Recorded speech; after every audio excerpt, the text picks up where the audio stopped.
Hello. Well, we finally arranged this chap who hit us tapping away. That's the other British seaman, on holidays, and his wife and daughter were all going down to the ship to see him off, and I was to be with him, the suitcase, you see. And when we got aboard, his proposal was, around the coast of Australia, I was to just occupy his boat. They had 4 men to a cabin, each on different shift, and I was to occupy one of the vacant ones during the sleeping hours, mess with them, and so on. Well, that went off swimmingly for the first night, but it turns out there was another British youngster who was anxious to stow away back to England, and went to the seaman's quarters, not the fireman's quarters, and the seaman had turned him out and wouldn't leave him a boat, and he was picked up during the night and under arrest and would be given in charge when they got to Fremantle. So they said to me that I'd have to find somewhere else. Said, well, this bloke was an organiser. He had plenty of guts, and he escorted me down one flight of steps onto a second deck, lifted up a manhole, and climbed down his steps about 30 feet into what was the tail end of the ship, where the bilges were in the centre of the ship. There had been slush and water and smell and all those. But this end he was just inside from the screws of the screwing it round. And there were bilges, but they were comparatively dry. I stayed there during the daylight hours. At night time he lifted up this hatch, and up I came and slept there just as usual. All that went on for about 5 weeks. I took the So you were able to sleep in his boat? I slept at his boat, yeah. And stay down there in the day? And stay down there in the day? Yeah, during the day. Well, most of the seamen must have known you were aboard, did they? Before I got there, I think everyone on the ship knew except the ones in authority. Because on one occasion, one bloke had to come around and take an inventory of all the cutlery and crockery and one thing and another. And he comes around during the daylight hours about 10 o'clock, and I'm laying back there, and he'd get around, I wake up and I look, and I thought, well, this is it, I'm caught now. And now he goes round and he takes out, and then he comes over and he taps me on the shoulder, and I go, and he said, oh, poor bugger, I'll let him sleep, see. He said that out loud, to himself. And that was one bloke. Another occasion, a bloke came back with a book that this bloke who had all the ability had lent him, he brought it back. He spotted me. We never said a word to each other. He sure wasn't none of the crew. He never said a word. I never said a word, and that's how I did. And then the other bloke was wasn't a boatswain. He was a storekeeper. That's right, storekeeper for the firemen. He came in, and the leading storekeeper, his assistant, they'd come in. They had conversations, and they eventually started talking about if I had any mates that wanted to come, they'd see that the electrician put in some electric lights down there and raise it for another trip, So about everyone must have got to know around the grapevine. Then we get to Freetown, I think it was, West South Africa anyhow. No, St Vincent Isle. It's on the tip of West Africa. And this is about 4 weeks at sea by this time. And my mate comes bounding down the steps, and he said to me, it's on now. He said, you've got to get down there. And he said, they'll turn over everywhere. I said, what's doing? He said, there's a couple of the Africans, black Africans, came aboard, and he said there's one bloke not been discovered. So he said they'll turn over this place lock, stock and barrel until they find him. You see, well anyhow, it turns out half an hour after this bloke appears, so the panic was off. But I was down there just the same. So about midnight he comes down, lifts the ledge, and I can see the light, and up I comes, and I'm okay. Well, what was the other scare?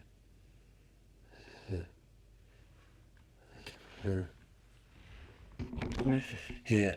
Well, later, when we were leaving Fremantle, was one thing I forgot to relate. You see, they discovered this English seaman. He said they'd be very strict. Probably search where you've been hiding. So he leads me to another hiding place. Like, change of shift. There's only one seaman, one fireman there keeping the fires banked in. Down he leads me. We get into the bowels of the ship, and there's a huge big chimney stack that turns out that it appears to be one chimney stack, but there's four inside of it. Around the edge of it is a sort of casing, and then just inside the casing is a space of about 8 inches or 2 feet, which is vacant, and you can walk around on it. So up he leads me up this ledge, and he puts me down here. And then he takes me back to my old hiding place at midnight, back to his bunk car. And you were able to eat, did you eat in the mess, or they bring food in? I ate breakfast in the mess, and I took a couple of sandwiches for lunch. I came up again for tea. And sat down with the members of the crew, and I Sat down, yeah. But officers don't go into the crew quarters. No, they don't. The engineer might take one trip down through the week. Another alarm was that one of the crew in my cabin had taken canary on board, you see, and you're not supposed to take it outside of Australia or be into England and all that sort of business. So there was a search on about that. And I can remember the bloke dashing down and opened the canary and letting it through the cabin. This is about 1,000 miles at sea. Yeah. So anyhow, that was how the incident. But we arrived at King Albert's Dock in London. And one of the seamen, one of the firemen, is now a bloke named McVie. He's an Irish, Liverpool Irishman, real good type of bloke. And we're aboard, we're ashore rather, and they provide a bucket for me to have a wash and sluice and shave and dress up. Where did you keep your clothes? Down there up in there? In the seaman's cleared. Oh, of course, it's nobody didn't know the difference. Yeah. And anyhow, he said, well, there's been the laundrymen have been aboard, and these different people, provisions and different things. He said, been a dozen people come aboard. He said, I'm going home now. He said, you come ashore with me. And he said, they'll go out with a question. They think you're just someone that's quite a mate of mine, or some storeman or something, laundryman or anything at all. So I walked out of King Albert's Dock with... They don't ask for passports or anything? They don't ask them seamen for the passports or... yeah, that one thing I never wasn't quite clear. He flashed a passport, and I think he made some remark about give me a hand with his luggage. And what was my luggage, he was pretending was his, you see. Yes. I think that's how it was done. Yeah. Yes, I remember I landed out there and I had a quid note in my pocket. And Australian quid, you see. And he's going up to the east end of London. I said, you know where Covent Gardens is? He said, I know it, but I've never been there. He said, it's about 2 sections farther on. I said, well, I've only got a quid note. I said, can you change it? And he put his hand in his pocket. He pulled out 7 and 6. He said, Robbie gave us this for laying low. I gave the Robbie a fiver, you see, and he gave the two mates 7 and 6. Just to keep quiet, you see. And so I paid my fare up to Covent Gardens, asked a cop of the directions to Covent Gardens, King Street, Covent Gardens, the party headquarters. Around I walk. I thought you were going to buy vegetables. And yes, and it's right alongside of the Yeah. vegetable section, about just about a couple of dead yards, I suppose, in amongst the vegetables. And everyone in the party has gone, and it's 6 o'clock at night. And there's one bloke in charge of the bookstore, and I tell him I'm from Australia, on my way to the International Brigade. I got a letter of introduction to Harry Potter? Harry Potter. And he said, well, Harry's away now, everyone's away. As a matter of fact, he said, where are you going to stay? I said, well, I've been in London about an hour and a half, and I've been on a bus. I said, I don't know a lot. He asked anything. He said, oh, come out with me to Holland Park, stay the night there. Out I go with him. 8 o'clock at night, he takes me to the local Brains meeting, about 50 present, and one bloke who's got a brother in Port Kimberley tells him who I am, and we have a yarn. The next day I go back, and the bloke who was Member of Parliament, what was his name again? Willie Gallagher. Willie Gallagher. I say, yeah, Piper's not in, he's on some job or other. So Willie starts to write out directions around on Litchfield Street where the International Brigade are being recruited. I said, well, I don't know 100 streets from there. I said, when I get outside, I'll be lost. And he said, well, I'll take you around. And he trails me around to the Litchfield Street and introduced me to a bloke named Robertson, who had been a delegate from the Commonwealth to the Australian Party a number of years before. And so I go through the routine there. There's 2 Jewish doctors from some local hospital. They examine me, and the only content, they said, you're a terrible. Even now I'm thin. And I hadn't fed the best, mind you, even though I was having their meals. And I was down a bit in weight and down in this village's business, and it wasn't good air. He said, well, I just explained that I just was a stowaway from Australia. Wasn't in the best of nick, but would improve with a bit of food and fresh air, you see. So they passed me through. So that night I'm allocated. In fact, I put in charge because I had 10 years of party service of 8 of us that are on our way to France on a weekend ticket. Yet they provided a weekend ticket, and when you got there, you gave your weekend certificate to the organisation because your use of it was gone. And how did you get to? How's your throat? Are you wanting to have a bit of a? Oh, well, You're sounding a little bit hoarse there. What happened? How did you get over there? Was that hard? No, the aid of his president up to this, it was a trades hall, as a matter of fact, and you verified who you were, and of course they had previous notification that a certain number would be coming and so on. So you went before doctors there again, and just as in London there was another Jewish doctor, German Jew who had fled from Italy, and he examined me, and he again reckoned I was very frail looking, thin looking, underweight and undernourished looking.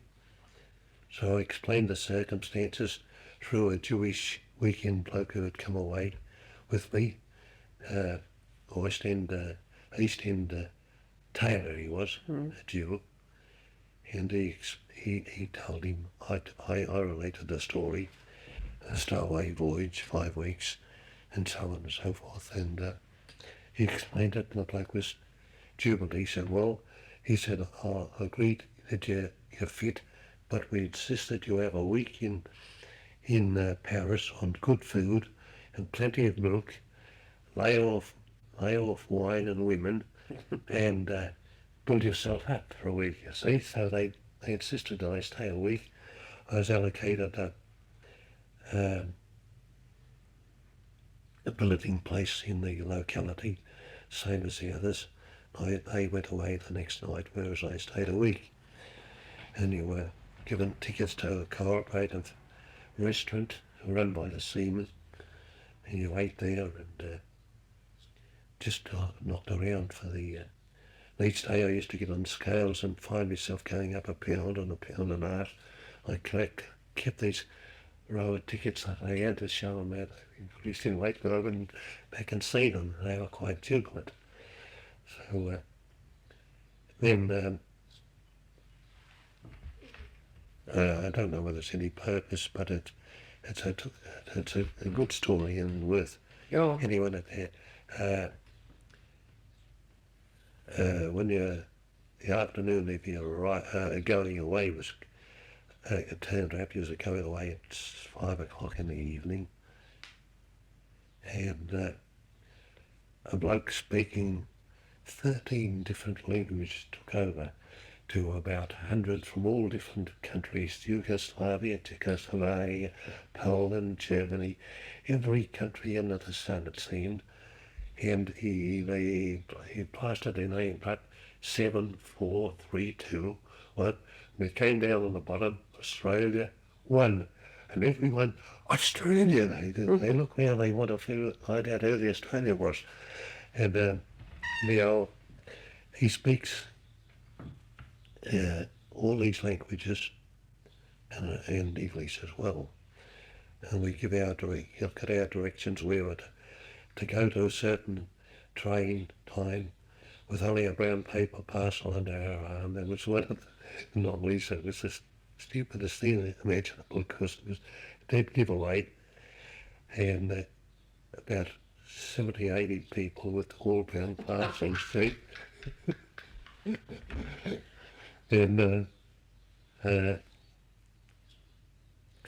go on a train, not mingle with the others, except might be 2 or 3 years, but it wasn't to converse. You stayed in the train until someone gave the signal, one of them gave the signal, and you alighted. Well, you went on this train for hours and hours. You alighted at a station about 2 stops away from its, I forget the name of the bridge town now, right on the water. You got out about 2 stops before there. Then a bus hove in sight in about 5 minutes, and you all piled into these buses. And you went into this town, and in this town there was a huge municipal garden. Instead of the hedges being cut out in novelty form and that sort of business, there's a great big dirty hammer and sickle about 20 feet in circumference, right in the centre of the street. There's a communist town, you see. Everyone packed up there, everyone a communist, and returned the government, the municipal authorities returned every man to a communist. And we're taken to some hotel, and he's the communist, the leader, the owner of the hotel. And you're given instructions there to wait and certainly are given certain bus. We got in a certain bus. Buses, there was 3 buses altogether, I think. And you go, they take you as close to the border as they can to a farmhouse a couple of miles away from the border. Well, fascists had got to know that volunteers had traversed this section a number of times, and there'd been 1 or 2 attempts to fire and assassinate you see, and so they had another subterfuge there. Mingled amongst the crowds were probably a dozen women, and then about at least 42, I think, in the bus. And a little blonde snuggles up to me, and they explained to me that when you went to certain points, you had to pretend that you'd cut me with them and all of this, you see. Well, that went off in due course, and we disembark and we'd go in a great big farmer's barn until it's thoroughly pitch dark about midnight. And then a Spaniard appears and you're told to take off what shoe you had. You should without the carters. And one behind the other, 3 feet away, no smoking, no talking, not the slightest bit of noise. And they just caught you over a railway bridge where you had to, which was lighted up and you had to call in your stomach. And then eventually up to the foot of the highest peak of the Pyrenees. And then you would start to ascend. How long did that take? Hmm? How long? From about midnight, and when you were eventually on Spanish soil, it's about 5:30 the next morning. Up in the Yellowman Peak, you thought, well, thank God that's over. And in front of you is another huge valley, and another peak a bit higher. And that went on time after time. And I heard blokes there with a little American, Greek American that we palled up with. And he talked, it was going to be nothing to him climbing the Pyrenees. He'd climbed up the Rockies and all the rest of it. And he blew his bags out about what he could do about it. Now, before it was half over, I was carrying part of his gear, and someone else had something else, and they had to go over. Someone else had his overcoat, and he was struggling along about 100 yards behind everyone. So, Gus, they called it Gus the Greek. So eventually we, as I say, part 5, we merged on Spanish soil, and of course the routine was the international was and then you were taken down to what was a peasant's house, and inside that was a couple of Spanish soldiers, probably blokes that had been wounded or invalided out, and of course everyone's right for cigarettes. I wasn't even a smoker, but they give it cigarettes out to these 2 blokes in their crest when they hadn't seen a smoke since the last crowd had been held up, probably. And then the buses arrived and were taken to Figueres, and that turned out to be the birthplace of Franco. I was only spent about 2 years there, I understood. And we were quartered in an old monastery for about 4 days before we were taken away in other buses towards the front. And this was what date? September 37. 37. So you really didn't actually come up against much opposition in getting across France. You didn't have any trouble. Yes, you did. The earlier ones did too. In fact, they caught some of the earlier ones. Right. Well, the French not giving what was diplomatic reasons, was it, or what? The French had joined the non-intervention and agreed not to assist Spain in any way, and that was breach of the agreement to do it. For the first few months, you got into France quite freely, and walked into Spain quite freely, except that you had to walk with fascists on the border. But after the non-intervention they were strict, and the point about it was, while we had to take such care in traversing the Pyrenees and climbing over and getting across the railway bridge and going across the actual border, besides there not being intervention being on, but besides being non-intervention being on, there were amongst the army some fascists as well as real Democrats and communists, and they had to be careful of them, you see. They were spies. Yeah. Was there much in the way of fifth columnists inside the International Brigade, much in the way of spies? To my knowledge, no. But different books I've read give stories. There's one there. Oh, the International Brigade, like Vincent Brode. Yes, well, he maintains it was. Yes. I suppose it was bound to be, really. Yeah, could have been, yeah. Yes, after all. And so then that started your career in Spain, and you stayed there for, nearly 2 years, did you? 14 months, actually. 14 months. And had the tide of the war turned against the Loyalists by the time you got there? Was it a... After the time I got there in June, July 38, we went across the Ebro River, and it was likened to the landing on Gallipoli. It was so precipitate, mountainous country, water-fed snow-fed sped River Ebro, and we had to cross with the enemy entrance on the other side, and we done that successfully. Pushed him back 25 miles in the first 24 hours, and then we came to his first big depot, and in the meantime these planes had carried the story of our land, and then reinforcements came up, and our big stuff was peeking out, and our planes were not as good as we'd been led to believe, and he stopped to see it. But apart from that, it was mostly on the defeat side. Yeah, I'd say the Ebro was the last Yes, the last victory. big stand, yeah. Yes. And it could have came off had we had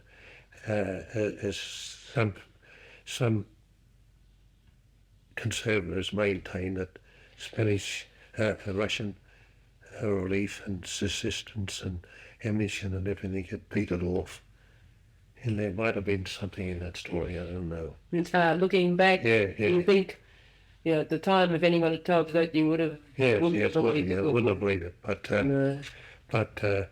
Certainly, had we had more stuff, we could have won from that after crossing the Ebro. They came across in hordes. They gave themselves up in bloody hordes. Who did? The fascists, yeah. Yes. They really did, yeah. Yes, have you ever told the story of your time in Spain to anyone? Like, have you ever put it down anywhere? No, I haven't. Not entirely. I gave snippets to in that booklet to Lynn, but he wasn't able to mention it. See, it's so brief. Has anyone done the story, anyone at all who wasn't Australian in Spain, put down the complete story anywhere? No, in Australia. Well, listen, I haven't got time to do it, because I know you've got any tape, but how about if we do it sometime, or do you think it's worth doing? I think it'll be well worth doing myself. Well, of course, this is what happens to me. Brilliant fighter against the new guard. He was pretty good with his fists, and he'd get up to those King's Cross meetings and deal it out left and right when they'd attack and all that sort of thing. Mick Ryan would tell, if you see him, tell him, ask him about Bill Young, who was a stalwart fighter. He was in Spain? Yeah. He died, did he? He died, yeah. Those who died. Well, he was a bloke about my height, or inch shorter, but twice as broad, very big shoulders and arms on him, and strong as a lion. And he took part in a terrible lot of struggles around the unemployed at the Depression period. And when he departed from Australia, he was running second in the Tribune contest, most popular Tribune seller. And it was based on how many he sold in that period. Well, the incident, one of it's tied up with Spain and the others in the Depression period. He's out pasting up boycott Japanese goods on the street with a bunch of them from Ultimo and Glebe.